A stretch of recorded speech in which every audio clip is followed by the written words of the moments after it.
The book of Numbers. This fourth book of the Bible carries forward the story of Israel after their exodus from slavery in Egypt. God had brought them to Mount Sinai, and he entered into a covenant with them there. And despite Israel's rebellion, God had graciously provided a way for Israel to live near his holy presence in the tabernacle. So the book of Numbers begins as Israel wraps up their 1-year stay at Mount Sinai, and they head out into the wilderness on their way to the land that God promised to Abraham.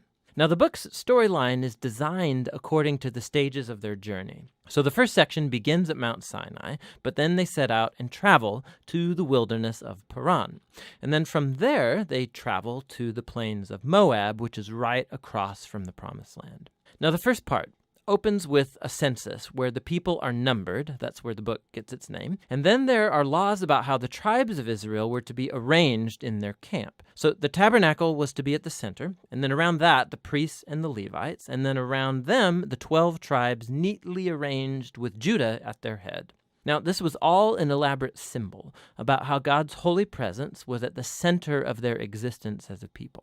This is all followed by a whole series of laws that develop the purity laws from the book of Leviticus. If God's presence was going to be in their midst, every effort should be made to make the camp pure, a place that welcomes God's holiness. In chapter 10, the cloud of God's presence lifts from the tabernacle and guides Israel away from Sinai out into the wilderness, and immediately things go terribly wrong. So in chapter 11, the people start complaining about their hunger and thirst and how they want to go back to Egypt. And then in chapter 12, Moses' own brother and sister begin opposing and bad-mouthing him in front of all of the people. This trip is not off to a good start.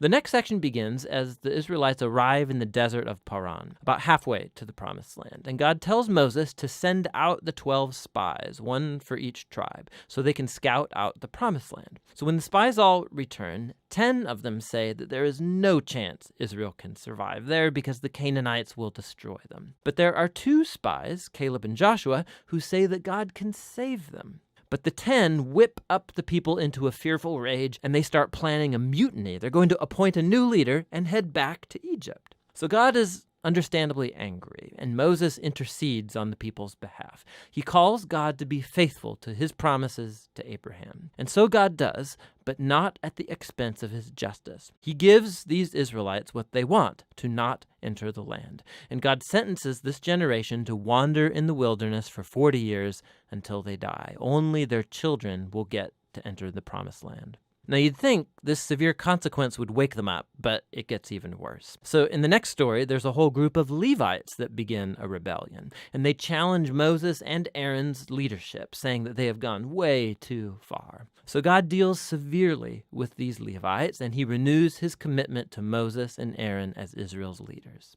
Now, as they leave the region of Paran and hit the road, it goes downhill yet again. The Israelites start complaining again about their thirst, and they ask why Moses even brought them out of Egypt in the first place. So God tells Moses to speak to a rock to bring out water for all of the people. But Moses doesn't really do this. He oversteps his bounds. He hits the rock twice and then says, "You rebels, do we have to bring water out of this rock?" So Moses dishonors God by putting himself in God's place as the one who brings out the water. And so Moses brings down on himself the same fate as the wilderness generation. He too will die in the desert and never get to enter the Promised Land.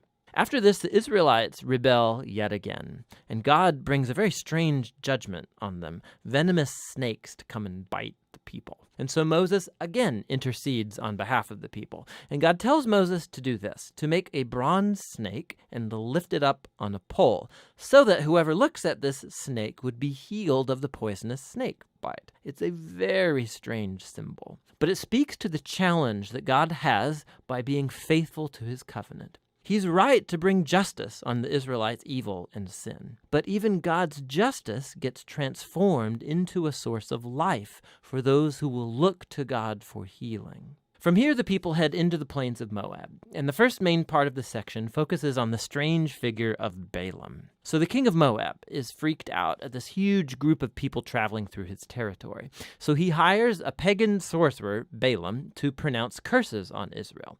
And 3 different times, Balaam finds that he cannot curse them.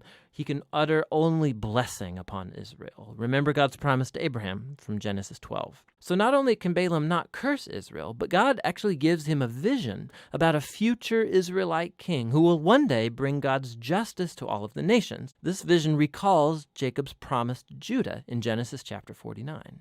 Now, it's worth stopping to reflect on the flow of the book so far. The rebellion stories in the wilderness, they just heap up on one another, getting worse and worse. And while God does bring partial acts of judgment on Israel, he's also kept showing mercy, providing food and water along the way. And so the Balaam story, it shows God's grace in bright colors. Because here's Israel. They're down in the camp, grumbling and rebelling, but up in the hills, unbeknownst to them, God is protecting and even blessing them.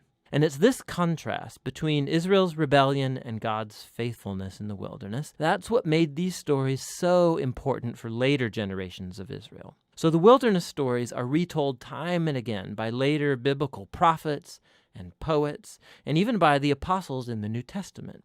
And these stories always serve as a warning that while God will remain faithful to his covenant promises, he will also allow his people to walk away in rebellion and face the consequences. After this, the rest of the book focuses on the children of the wilderness generation, and they begin preparing to inherit the promised land. They take another census of the new generation, then they go on and win a number of battles with the people groups around them, and then a few tribes even begin to settle in the promised land.